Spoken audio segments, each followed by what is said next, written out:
Comenzamos. Estamos ahora, no en Barcelona como es habitual, sino en Sevilla, en la casa de Fernando Iwasaki Cauti.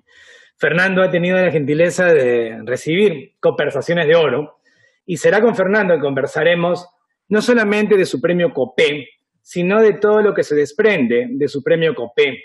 Y se desprende mucha literatura peruana, de lo cual ya hablaremos. En primer lugar, agradecer a Lima, que desde Lima el equipo de gestión cultural hace posible este programa y operativamente va a corregir los defectos que yo tenga en todo este proceso. Además, a ustedes, la audiencia, que semana tras semana nos acompañan, 10.000, 30.000, 40.000 reproducciones, que nos hacen seguir trabajando para mejorar lo que brindamos semana tras semana. Tengan por seguro que leeremos sus comentarios y habrá algunas menciones que disfrutarán al final. Fernando Iwasaki Cauti nos lleva a la 10ª edición de Conversaciones de Oro, porque es el premio Copé que se da por 10ª vez. Y para que ustedes sepan algo, Fernando ya había obtenido una mención, fue finalista en aquel Copé Cordillera Negra del 83. Tenemos luego el tercer puesto, Fernando Iwasaki, en el año 85. Y por supuesto, El Derbi de los Penúltimos, el libro que nos reúne y convoca. Les comparto que es una emoción tremenda tener estos libros. Y Fernando, gracias por sacarnos tus libros. ¿Cómo estás? Pues encantado, Juanma, de que estés aquí en mi casa, que es la casa de todos los amigos que quieran venir a visitarnos y estar aquí con nosotros. Así que yo feliz de compartir este tiempo contigo, de lecturas y de conversación. Claro que sí. Quiero que recordemos, nos remontemos a este año de 1998. Petroperú convoca el Copé, es bienal, y tenemos como jurados personalidades que vienen de la Universidad de San Marcos, de la Universidad Católica, la Academia Peruana de la Lengua, también tenemos el Instituto Nacional de Cultura y Petróleos del Perú. Jurados: Pedro Cateriano, Luis Jaime Cisneros, Jorge Cornejo Polar, Edgardo Rivera Martínez, también estaba entre tus jurados, y tenemos un premio que se da a Fernando Iwasaki y segundo puesto queda Armando Robles Godoy, vayamos recordando, y Andrés Claude, que queda en tercer lugar. Vamos primero a conocer a Fernando, y para conocer a Fernando Iwasaki hemos preparado un video, 2 minutos con audio de mi parte y fotografías que hemos expurgado de la página web de Fernando. Soltamos el video, por favor.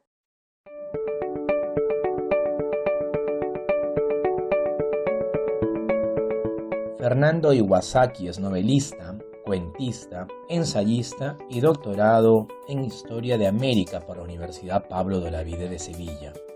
Es gestor cultural por devoción y un docente universitario que nunca para de investigar. Con obra traducida al checo, ruso, inglés, francés, italiano, rumano y coreano, podemos destacar sus novelas Negihon y su libro de Mal Amor, así como los cuentos de España aparta de mí estos premios, El arte de amar, Ajuar funerario e Inquisiciones peruanas, entre otros.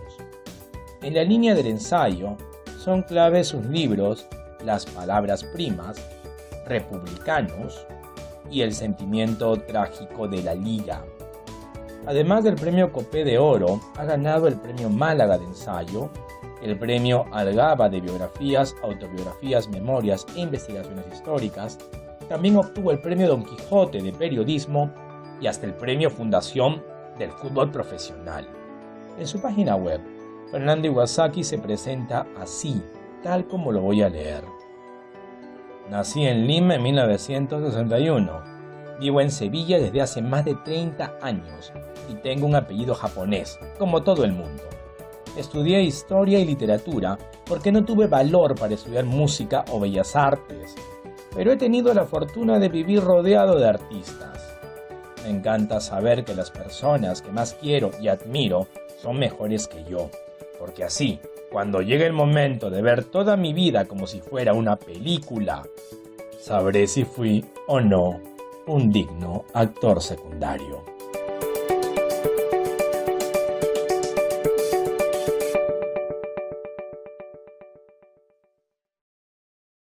la decisión frente a este cuento para presentarte este copé?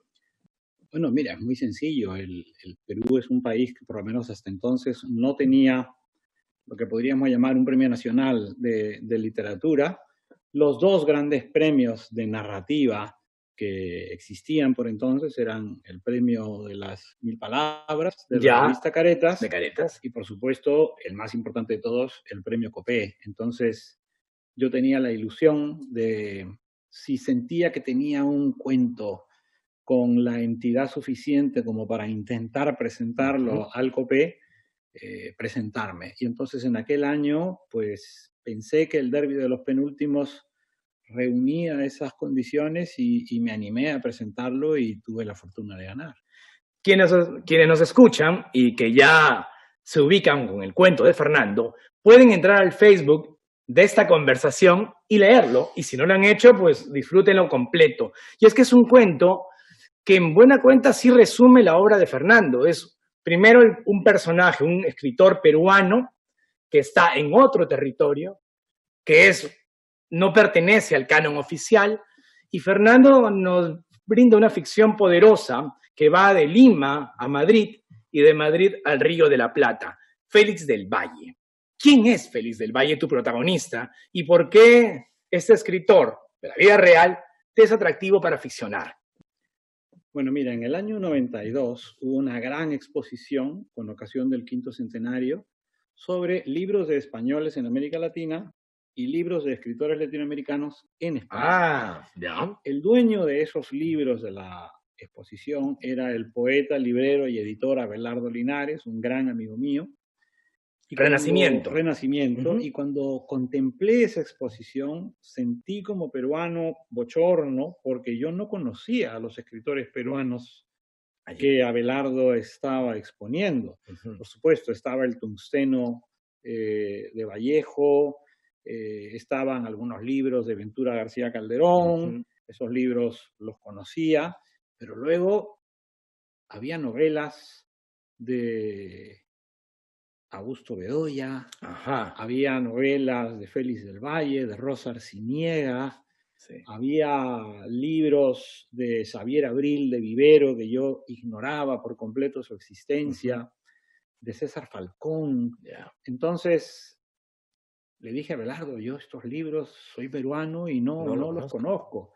Y entonces ese fue mi acercamiento a esa mina de escritores que por no haber estado en el Perú, no fueron en el Perú, y decidí dedicarme a estudiarlos, a escribir sobre ellos. Publiqué en Hueso Húmero del año 93 un artículo que se tituló Tres tristes extraños, dedicado a Rosa Arciniega, Felipe Sassone y Félix del Valle.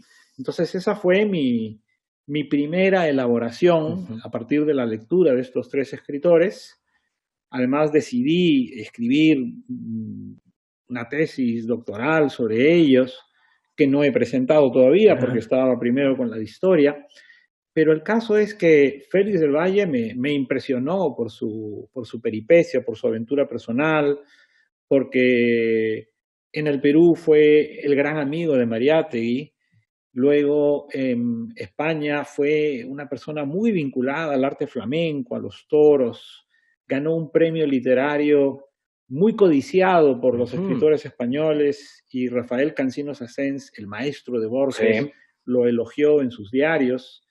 Y luego, pues, como él era un resuelto republicano, partidario de la República Española, tras la Guerra Civil, se exilió en la Argentina. Recomendado además por Cancinos Asens. Entonces, a mí me parecía que reunía los requisitos para hacer una ficción en la que se pudiera hablar de la literatura española, la literatura peruana y la literatura latinoamericana. Una cosa fascinante, y ustedes van a confirmar a partir de lo que nos cuesta Fernando y además leyendo el cuento, es que estamos en una Lima a fines de 1919, 1920, y luego estaremos en la Guerra Civil Española, y son épocas tumultuosas, donde hay rivalidades marcadas. Un aspecto que me interesaría recordar del cuento es cómo fue esa aventura de investigación no solamente ya para esa pléyade de autores peruanos que recuperas, sino también ese mundo madrileño que por lo general, para quienes vivíamos en el Perú, ahora ya instalado acá en España, pero nos es ajeno, nos es desconocido. ¿Fue un desafío el cuento como investigación? Sí, fue un desafío. La parte peruana era más sencilla, como tú bien has dicho, porque básicamente los escritores que estaban alrededor de Valdelomar, Ajá. en Colónida, Sí. eran el grupo en el que Félix del Valle estaba integrado y era muy fácil seguir a estos escritores y saber al mismo tiempo quiénes eran sus Sí. rivales en la Lima de aquellos años. En el caso de la España de la Guerra Civil, gracias a este amigo, Abelardo Linares, yo había leído pues a Cancinos Asens, a César González Ruano, a Gómez de la Serna. En el pombo de Gómez de la Serna aparece Alberto Guillén, Ajá. aparece Alberto Hidalgo, aparece Ventura García Calderón, aparece Felipe Sazón, es decir, ahí estaban presentes estos autores peruanos que me interesaban para esta ficción. Al mismo tiempo, conocía los diarios de Neruda, Claro. que hablaba de todo ese esfuerzo que hizo Neruda como cónsul de Chile para ayudar a los republicanos españoles a salvarse de, digamos, la venganza de los fascistas del ejército de Franco que entraban en Madrid. Entonces, para mí, viviendo en España fue muy sencillo, pero luego no quiero olvidar las memorias de Basadre. Las memorias de Basadre, la vida y la historia, recrean esos años también, porque Basadre estuvo en Madrid, pero sobre todo estuvo en Sevilla. Basadre vivió 3 años en Sevilla, estuvo investigando en el Archivo de Indias, fue la época en la que recogió toda la documentación para escribir El Conde de Lemos y su tiempo. Sí. Y Basadre fue quien recogió en su libro el momento en el que Rosa Arciniega fue a la Sierra de Madrid, a Guadarrama, a Navacerrada, a atender al poeta Oquendo de Amat. Luego la misma Rosa Arciniega escribió un artículo que se publicó en El Comercio, pero eso estaba en la vida y la historia. Es decir, que en realidad nosotros, a lo mejor en el Perú de los 80, habíamos olvidado qué había pasado con los peruanos que vivieron en España, pero leyendo a los escritores peruanos que habían pululado por el Madrid de la República, era muy fácil reconstruir eso. Siempre ha sido más sencillo para los peruanos saber qué ocurría en París. Entiendo. Pero en cambio, estas historias del Madrid de la República fueron unas historias muy interesantes que fue más o menos sencillo seguir a través de todos los libros que se habían publicado acerca de la bohemia madrileña de aquellos años. Cuando uno disfruta el Derbi y los penúltimos de Fernando, uno se encuentra otra vez con esa prosa luminosa, creativa, poderosa además, pero a la vez uno va a disfrutar en este cuento de una serie de homenajes literarios en la medida que están insertos en la narración frases o guiños que nos remiten a otras literaturas, e incluso hay un personaje al final que es Cocolucho. Y es un personaje de cierre del libro que te deja además con una sensación de satisfacción de una experiencia literaria plena.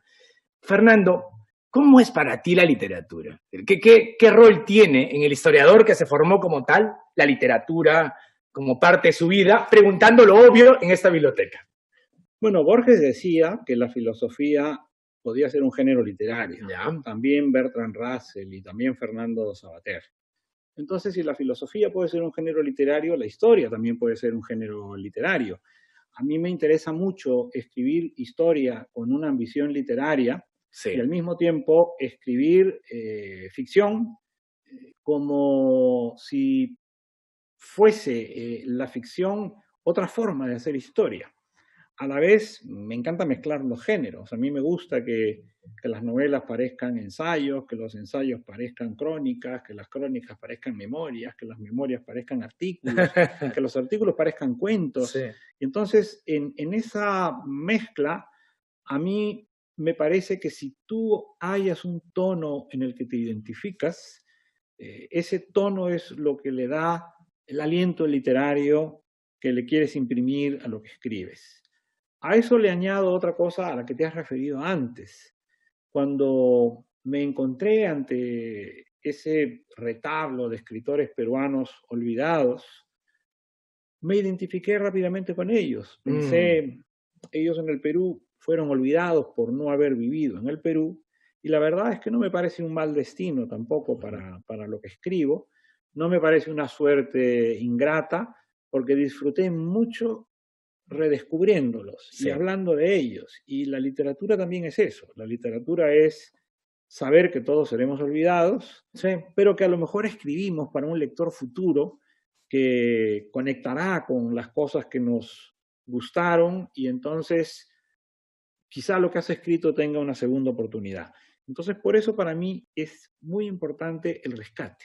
Sí. Creo que rescatar autores olvidados o dar a conocer autores desconocidos es lo más noble y al mismo tiempo lo más estimulante que puedes hacer como alguien que está inmerso en general en la lectura y mucho más en la lectura que en la escritura.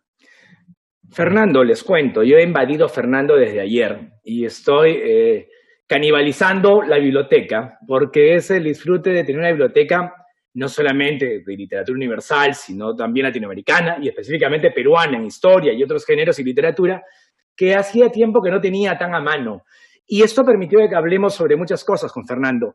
Y cuando Fernando habla de o nos anticipa la reflexión sobre una serie de nombres literarios, yo no quiero dejar pasar la oportunidad de estar al lado de Fernando y que hablemos de algunos nombres literarios. Y la pregunta de cajón es, ¿qué significa Vallejo en verdad para nuestra literatura? ¿Cómo podemos leer a Vallejo al cabo de un siglo del inicio del poeta? Bueno, lo primero es darnos cuenta de que Vallejo es nuestro Borges, en el sentido de que probablemente el autor de habla hispana más universal que existe sea Borges. Uh-huh. Y creo que eso no admite discusión. De acuerdo. Borges es una figura admirada en todas las lenguas y autores como Steiner o como Kundera o como Coetzee se han dedicado a hablar de Borges y la influencia de Borges en sus obras, ¿no? Italo Calvino, por ejemplo, citando a aquellos a los que más admiro. Pero después de Borges, probablemente la figura más universal en la literatura en español, desde mi punto de vista, es Vallejo. uh-huh. Porque Vallejo es un poeta que fecunda la poesía española de la generación del 27, de la poesía social. Todos conocemos la poesía del 27, a Gerardo Diego, Dámaso Alonso, Alberti, pero la poesía social ya es una poesía distinta, ya es la poesía de Blas de Otero, ya es la poesía de Gabriel Zelaya. Sí. Vallejo también fecunda a los poetas de los novísimos, donde ya estamos en los años 50, ya estamos hablando de un grupo de poetas que todavía están vivos y siguen escribiendo.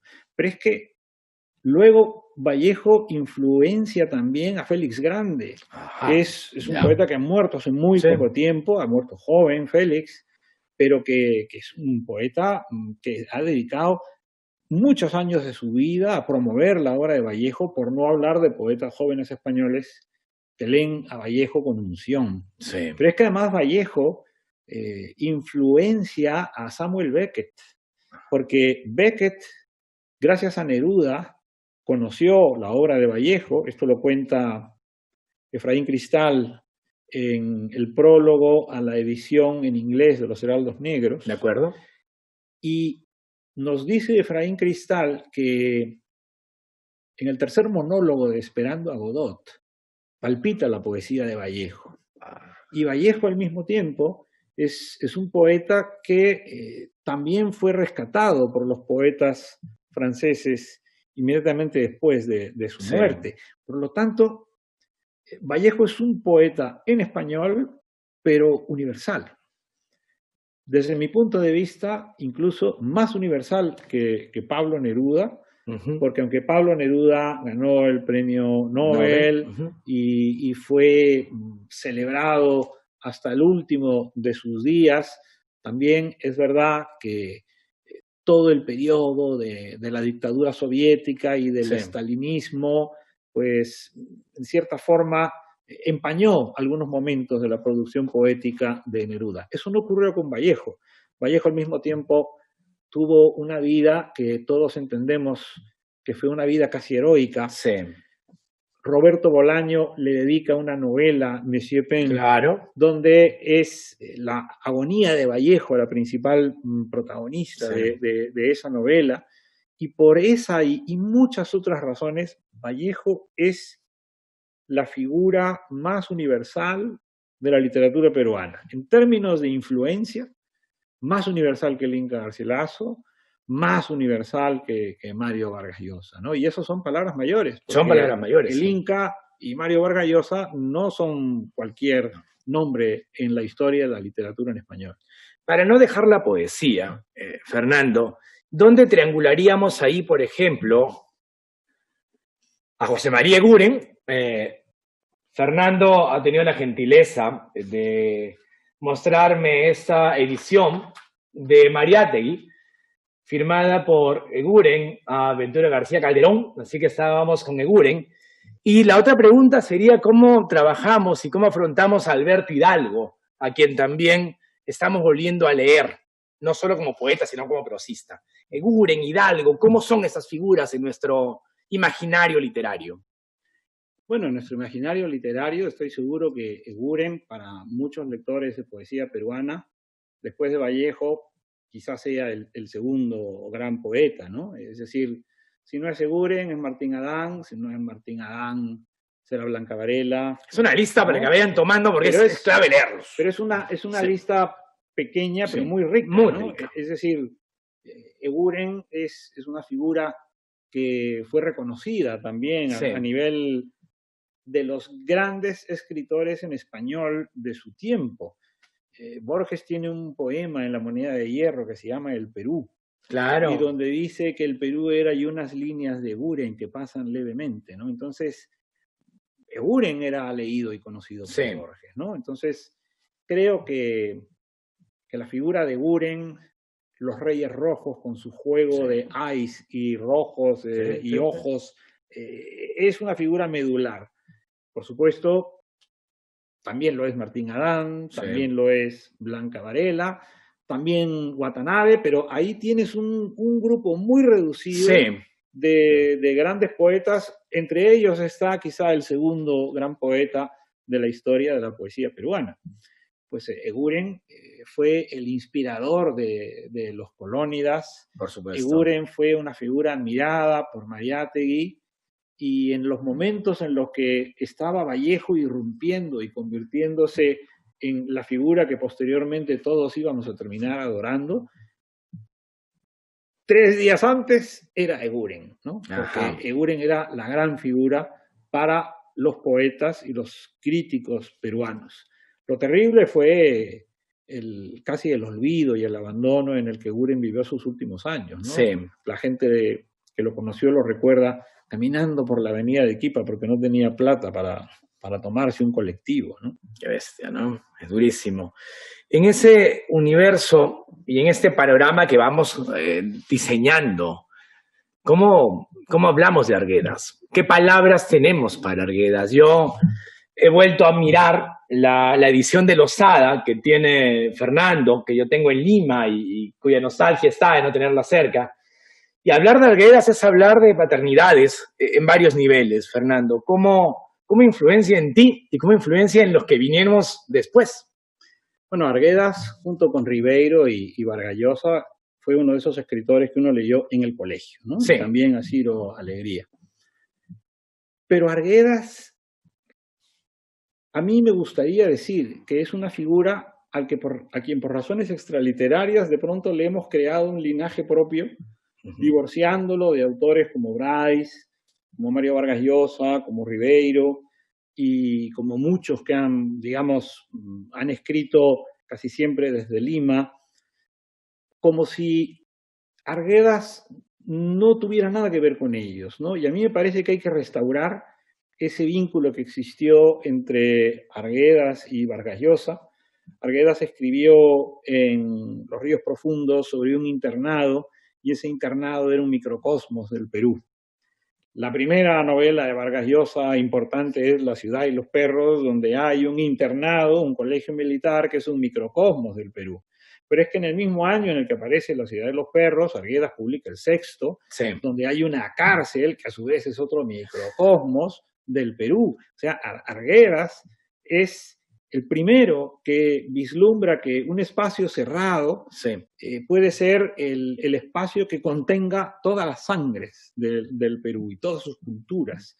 Entonces, para mí es imposible no encontrar un vínculo entre la narrativa de Arguedas y la narrativa de Mario Vargas Llosa. Tú me recordabas ayer que Vargas Llosa escribe una nota a la lectura del Sexto. Sí, pero es que además el primer artículo que Mario Vargas Llosa escribe para colaborar en un periódico limeño, en una revista, es sobre Arguedas, ¿no? Arguedas, además, en la figura del Zumbayu, en la figura del Zumbayu de Los ríos profundos, es una figura muy poderosa. Para mí es como un Aleph. Sí, es cierto. El Zumbayu es un Aleph. Y no estoy diciendo que Borges haya leído Los ríos profundos. Quiero decir que la intuición de Arguedas estaba a la altura de la de Borges. En este camino, mi querido Fernando, una cosa que notarán, querida audiencia, es que Fernando viene leyendo el pasado, pero también el presente muy, muy cercano y el presente de mediana distancia. Ayer evocábamos con Fernando la obra de Rivera Martínez, de José Adolf, de Miguel Gutiérrez. Hay una obra que no se está revalorando del todo, o no está llegando al gran público. Percibimos eso por lo menos de fuera, Fernando. ¿Qué hay que hacer con ello? Creo que es responsabilidad nuestra. Por ejemplo, tú y yo tenemos, por razones personales, la fortuna de vivir en centros que forman parte de un gran núcleo editorial como es España. Sí. Donde además hay facultades que se dedican al estudio de la literatura latinoamericana. Así es. Que no se crea que porque estudian la literatura latinoamericana van a dedicarle una atención especial al Perú. A lo mejor es que hay pocos peruanistas entre esos especialistas españoles de las universidades peninsulares. Entonces creo que es un poco una responsabilidad nuestra ser quienes llamen la atención sobre la importancia de las obras de estos autores como epifanías de las nuestras y de las grandes figuras. Es decir, siempre se va a seguir estudiando a Vargas Llosa, de acuerdo, a Bryce y a Ribeiro en las facultades de literatura hispanoamericana aquí en España. Pero lo interesante sería que utilicemos a Arguedas, a Rivera Martínez, a Miguel Gutiérrez, a Ciro Alegría, a José Adolf, para también explicar las claves de donde sale tu obra, o la de Claudia Salazar, o la de Alonso Cueto, o la de Valo Sánchez León, por ejemplo. La mía, por supuesto, la de Santiago Roncagliolo. Y eso lo tenemos que hacer nosotros para que luego alguien que se dedica a la investigación filológica lo continúe. Si nosotros no les iluminamos esas regiones que por ahora permanecen en la penumbra, a lo mejor no lo descubren por su cuenta. Fernando, tus ambiciones creativas, que son, y las que conocemos más próximas, son las literarias, pero también están siempre en el coqueteo de buscar el documento histórico perdido. Y a mí me da curiosidad saber qué andas investigando ahora, porque se nos llega un bicentenario y evidentemente no te es ajeno. Y imagino yo que andas descubriendo peruanos que se nos han perdido en el camino, peruanas que no habíamos visto. ¿Cómo van esos años de investigación que imagino que siguen? Sí, siguen. Yo he terminado un libro que ojalá pueda publicarse el próximo año. Es un libro donde me gustaría rescatar, porque creo que el rescate de las tareas más nobles y desinteresadas que podemos llevar a cabo, me gustaría rescatar figuras perdidas de los índices onomásticos de la historia del Perú. Y la verdad es que han sido 3 años de buscar nombres, de trabajar en ellos. Y el libro aparecerá el próximo año, espero, y yo me siento muy satisfecho al término de este trabajo, porque es un libro que he escrito pensando en un lector peruano. De hecho, el Ujú. libro saldrá solamente en el Perú. No me parece necesario que se publique en España. No sería entendido como se le podría entender en el Perú. Y por lo tanto, eso es en lo que más o menos, desde el punto de vista de la escritura literaria, porque no es un libro de ficción, No, he venido trabajando en los últimos años. A mí me interesa lo que dije antes, ¿no? La historia como género literario. Creo que es lo que hacía Piglia. es cierto. Sí. Creo que es lo que hizo el mexicano Jorge Ibargüengoitia en Los Relámpagos de Agosto, que es una novela deliciosa. Y me hacía muchísima ilusión intentar ensayar algo parecido para la literatura y la historia peruana. Por lo demás, yo pienso que es muy complicado que aparezca un documento que nos cambie nuestra visión De acuerdo. de la historia del Perú. Eh, Creo que hoy en día el reto de un investigador de la historia o de los estudios culturales es encontrar el lugar del Perú en estos procesos de globalización y en estos imaginarios globales que existen, ¿no? Hay un lugar para lo peruano en esos imaginarios y debemos ser capaces de dilucidarlo. Claro. Yo quiero contarles que desde que aceptamos el proyecto y caminó de hacer esas entrevistas a los ganadores del Copé de Oro, había la ilusión que la 10ª oportunidad fuera en persona y fuera en Sevilla. Porque yo a Fernando hace años que no lo veo, aunque hablamos seguido por WhatsApp y nos llamamos, pero verlo era una oportunidad porque además me intrigaba conocer su biblioteca. Y esto lo digo enmarcándolo en lo siguiente. Fernando, además que tiene un par de buenos artículos sobre bibliotecas, tiene una relación con los libros, con sus libros, que lo remontan a su padre, a su madre, a enciclopedias, a diccionarios, a montar bibliotecas trayendo desde Lima, el tomar años para hacerla.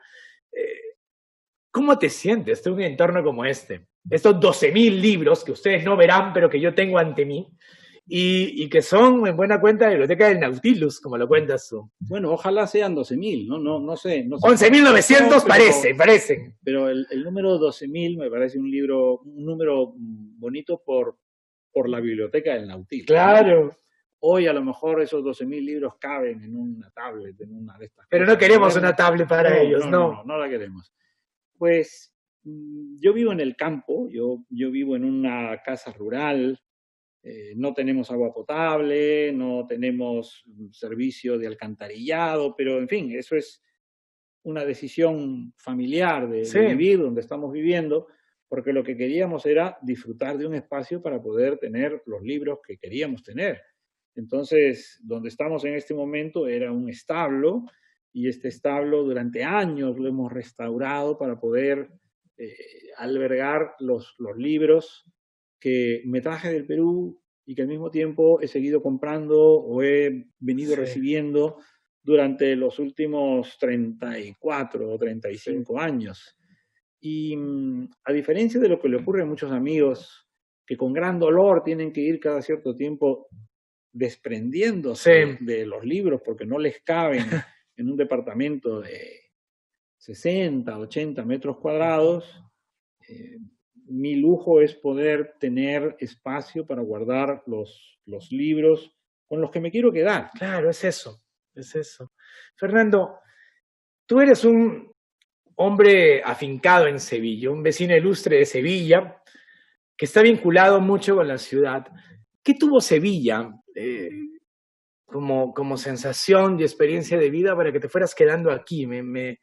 Hoy día recién, yo no conocía Sevilla, les cuento, hoy comencé a recorrerla, al margen de la belleza, el olor a limones o cítricos, hay algo más que seguramente tú fuiste sintiendo poco a poco y que te fueron atrayendo a la ciudad. Bueno, es inevitable decirlo, ¿no? Sevilla es la ciudad de mi familia, la ciudad de mi esposa. Yo aquí me enamoré, yo aquí me quedé, aquí formé una familia. Mis hijos han nacido aquí. Patria, me gusta decir esto siempre, etimológicamente significa la tierra de los padres, Sí. pero la tierra de los hijos no tiene sustantivo todavía, y eso es Sevilla y España para mí, es la tierra de mis hijos, y los hijos, los padres lo sabemos, son mucho más importantes que nosotros. Entonces, Sevilla es en primer lugar la ciudad de mis amores más profundos, ¿no? Claro. En segundo lugar, Sevilla es una periferia de España. Entiendo. También me gusta decir esto, ¿no? Sevilla no es Barcelona. Ajá. Tú vives en uno de los epicentros de la cultura en español y de la cultura editorial, Sí. que es Barcelona. Pero Sevilla es una periferia. Sí. Hay gente que puede pensar desde América Latina que si te publican en España todo el mundo te va a leer, pero no es verdad. No Tú es verdad. publicas en Murcia y no te van a leer. Tú publicas en Gijón y no te van a leer. Y tú publicas en Sevilla y tienes que hacer mucho esfuerzo para que te lean. A lo mejor si publicas en Buenos Aires te leen antes, y si publicas en México o en Santiago de Chile, o en Bogotá, Entiendo. son centros de la producción editorial, literaria y cultural. Sevilla es una periferia, como podría hacerlo perfectamente Quito, Lima, como podría hacerlo pues Montevideo en este momento. Y me gusta vivir en una periferia. Claro, Me parece sí. que la vida en las periferias es una vida más reposada, más lenta, y disfruto con la lentitud. Entonces, Sevilla me aporta eso. En tercer lugar, para un historiador, Ajá. Sevilla es la Ya. ciudad del Archivo de Indias, Sí. Sevilla es la ciudad de la Biblioteca Colombina y de la Biblioteca de la Escuela de Estudios Hispanoamericanos. Es una ciudad donde ha investigado Porras, donde ha investigado don Guillermo Loman Villena, donde ha investigado Jorge Basadre, donde investigó mi maestro Franklin Pease, y también profesores míos muy queridos como José Antonio del Busto, y amigos que han sido de mi facultad de Historia. Sí. Entonces, Sevilla es una ciudad que para el historiador peruano es una fuente inagotable de recursos. Luego es una ciudad que se parece mucho a lo que alguna vez a lo mejor fue Lima, porque el centro de Lima, aunque lo pinten y lo limpien bonito, pues no se va a ver nunca igual que lo que era su imagen original. Su imagen original estaba aquí en Andalucía y era Sevilla. Entonces, en Sevilla yo muchas veces reconozco destellos de Lima y me gusta sentir que hay como cráteres en las calles, que yo puedo caminar por allí y sentir que estoy en el centro, sentir que estoy en Barranco, sentir que estoy en el Rímac, porque eso es lo que tiene también Sevilla. Y luego, pues Sevilla ha sido una ciudad donde muchos peruanos han llevado una vida muy, ¿cómo diría?, muy integrada. En Sevilla vivió Olavide, y Olavide es una figura muy importante. Deberíamos ahí hacer un inciso. Olavide hay que leerlo, ¿no? Hay que volver a revisarlo. Sí, ¿no? Olavide tiene, por una parte, estudios como el que hizo del informe de la ley agraria de Andalucía, o como la reforma de la Universidad de Sevilla, que inspiraron a Unanue, por ejemplo. Pero luego tiene novelas, tiene obras de teatro, está el Evangelio en Triunfo, en fin, tiene muchísimas obras que merece la pena leer y recordar que Olavide fue elogiado por Diderot. Además. Es decir, Olavide fue un hombre importante en la Ilustración. Fue alcalde de Sevilla, gran alcalde de Sevilla, y la segunda universidad de Sevilla lleva el nombre de Pablo de Olavide. Pues aquí vivió Pablo de Olavide y fue muy feliz. Y aquí vivió Baquijano y Carrillo, y murió Baquijano y Carrillo en Sevilla. Y también en Sevilla vivió Felipe Pardo de Aliaga. Mira tú. Que vino a estudiar a España, no encontró un preceptor en Madrid y se vino a Sevilla, donde tuvo como maestro a un hombre que se llamaba Alberto Lista. Y luego también en Sevilla, pues ha vivido Felipe Sassone, ha vivido Félix del Valle, ha vivido don Jorge Bernales Ballesteros, hermano de Enrique Bernales, fue cónsul del Perú muchísimos años y un hombre muy querido aquí en Sevilla, don Guillermo Loman Villena, Es decir, Sevilla es una ciudad que al mismo tiempo ha sido muy hospitalaria con peruanos, ¿no? Aquí vivía también un señor, Antonio Graña, un antropólogo, un científico social, que fue muy importante y un gran especialista en flamenco. Entonces, la verdad es que a mí me gusta reconocerme dentro de esa enumeración de peruanos que encontramos en Sevilla, nuestra casa, ¿no? Hablando de casa, y es que Fernando ha abierto las puertas de su casa y ha permitido incluso que abusemos de su confianza. Le pedimos que nos trajera el copé de oro. Ustedes están siguiendo estas entrevistas y nunca han visto el trofeo quizá. Y Fernando tenía uno aquí, el suyo, y que nos ha permitido exhibirlo. Y él hablaba de Lima y evocaba Lima y estuvimos mirando otra vez a Ribeiro. Esta es la primera edición, ¿cierto, Fernando? La primera edición de Los Gallinazos sin Plumas, con una foto maravillosa de Ribeiro, en la que se le ve casi como un niño. A ver si lo ven, ¿no? Muy peinadito, con su raya al costado. Con su raya al costado. Y es maravilloso ver a Ribeiro con ese aspecto, claro, ¿no es cierto?, tan eclécticamente juvenil, como eran los jóvenes de los años 50, de los años 40, ¿no?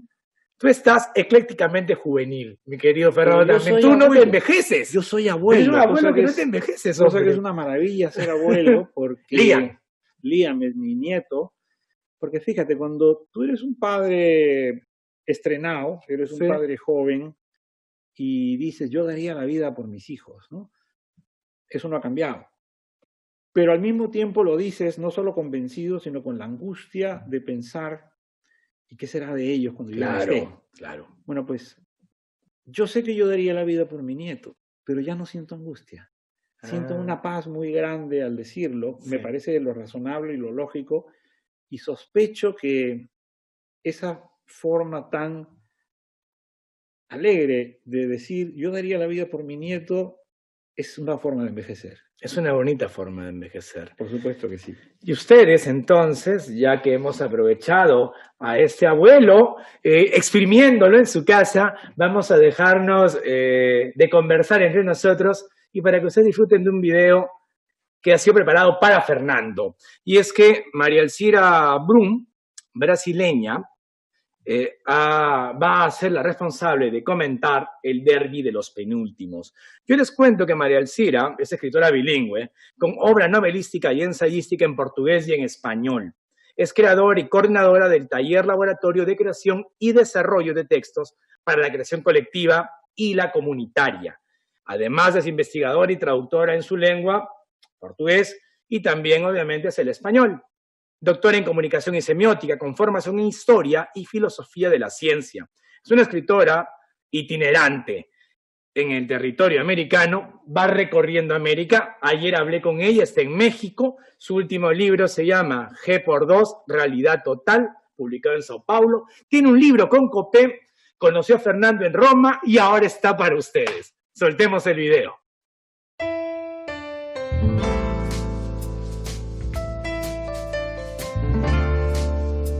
Saludos, Juan Manuel Chávez. Saludo Ediciones Copé, Petro Perú. Gracias por participar con ustedes de la divulgación de los premios Copé de Literatura, que tanto han promovido a la literatura peruana, que desde mi perspectiva es una literatura muy variada, muy instigante, muy interesante y de la cual yo soy devedora.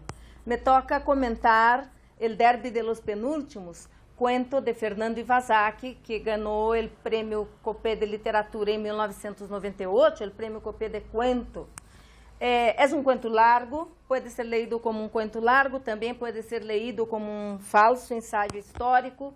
Y la primera cosa que llama mucho la atención en este cuento es que Fernando Iwasaki parte de algunos lugares comunes, por decirlo de alguna manera, de la literatura histórica, de la filosofía, del pensamiento latinoamericano, que es la idea de que somos todos fracasados. En Latinoamérica no tiene arreglo, todos nosotros somos fracasados. Y dá la vuelta a esta idea utilizando um linguagem muito original. lleno de expresiones raras, de expresiones comunes, de expresiones mezcladas de este español vivo que se encuentra en las calles de Lima o que se encuentra también en los libros que vienen del barroco, del español hablado en España, una mezcla de palabras y de expresiones que hace con que este cuento tenga su diferencial. O sea, notamos ahí una investigación y un proceso de creación con la lengua muy interesante. En segundo lugar, yo destacaría su capacidad, la capacidad que tiene este cuento de recrear un espacio-tiempo que yo y muchas personas sentimos como muy similar a lo que estamos viviendo ahora, que es el de finales de los años 30, un espacio-tiempo en que todas las personas estaban divididas, el mundo estava dividido. Hoy estamos muy divididos. E para hacer esto, Fernando Iwasaki usa los escritores como personajes, lo que también es un lugar común. Pero él lo que va a hacer es, a través de los escritores, mostrar que nosotros siempre somos los otros de otros. Es mostrar que estamos siempre peleando por algo, pero siempre en las periferias, porque el centro no existe. Y yo creo que seamos seguidores de Verlaine o seamos seguidores de Valle Inclán, nunca estamos en el centro. Y entre todos estos conflictos que hay en el libro, que hay en el cuento, este conjunto de conflictos, hay momentos de conciliación, y estos momentos de conciliación son momentos cuando de verdad estamos casi perdiendo todo. Estamos en una guerra, o hay un respiro en una guerra, o estamos en el exilio, o nos encontramos en una cantina, o en algún lugar donde vamos a drogarnos. Y es ahí que Fernando Iwasaki me trae una idea muy interesante, porque donde se produce la literatura es exactamente en estos lugares al margen, es en estos lugares donde resistimos, es en la literatura, finalmente, donde resistimos. Y creo que esto hace con que este cuento sea muy actual, porque hoy día, más que nunca, estamos muy divididos. El escritor que gana premios, el que no gana premios, el que escribe mucho, que no escribe, que escribe poco, que es mujer, el que es transgénero, el que no aparece, el que aparece, el que pelea, el que no pelea, el que está con el sistema, el que está contra el sistema. Y la literatura ahí es donde nos unimos. Yo creo que estos lugares de marginalidad y estos lugares de excepcionalidad, que de hecho son todos los lugares, porque son los lugares no centrales, son los lugares de la literatura. Es la literatura. La literatura es lo que nos une. Nosotros estamos unidos por la creación literaria. Y esto es lo que me parece más interesante de este cuento. O sea, cómo hace con que todavía se lea como algo actual, como se lea como algo que todavía está ocurriendo. Entonces, para mí, esta es la principal idea. Como dijo Gilles Deleuze, literatura es crear pueblo.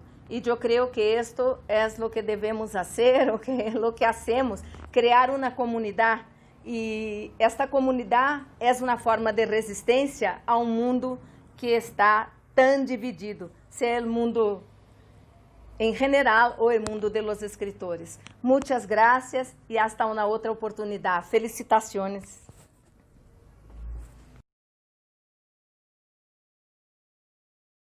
Y continuamos. Fernando, tú habías encontrado un libro que querías compartirnos. Bueno, cara Maria Alcira, muito obrigado. Você fala com muita generosidade. Adorei su parlamento. Obrigado. María Alcira, un abrazote hasta México, muchas gracias. Y a la audiencia, tenemos a Mari Carmen, quien nos dice conmovida por lo que dice Iwasaki de Vallejo, la figura más universal en la lengua española y su rol fundante en la poesía social. Tenemos que leerlo y hacer que se lea más. Cintia Chan Navarro considera, como todos, magnífico El Derbi y los Penúltimos, castellano de lujo y el telón de fondo de una época convulsa. Jaime Navarrete se queda con la idea de Guren, y ese caminar la ciudad sin tener dinero para un colectivo. Caminando como Robert Balser, ¿no? Además, claro. Oye, Fernando, te cuento que la semana próxima, el sábado, tenemos la edición número 11. No será en Sevilla, salvo que me quiera seguir aguantando una semana más.